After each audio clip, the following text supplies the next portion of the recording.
બોટાદ જિલ્લાના બરવાળાના સ્થાનિક તંત્ર દ્વારા શહેરમાં દબાણ પ્રક્રિયા હાથ ધરવામાં આવી હતી। બરવાળા શહેરના ખમીદાણા ચોક વિસ્તારમાં ડિમોલિશન હાથ ધરાયું હતું। બરવાળા શહેરના અમદાવાદ ભાવનગર હાઇવે રોડ ઉપર પણ દબાણ પ્રક્રિયા હાથ ધરીને રસ્તાને નડતરરૂપ દબાણોને દૂર કરવામાં આવ્યા હતા।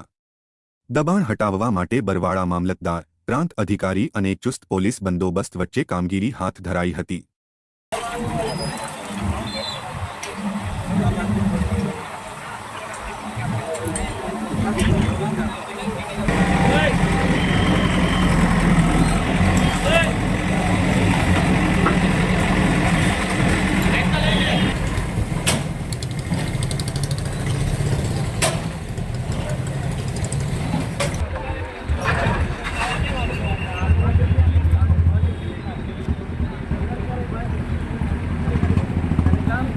Pwede ni, एक मिनट, 2 मिनट, 2 मिनट.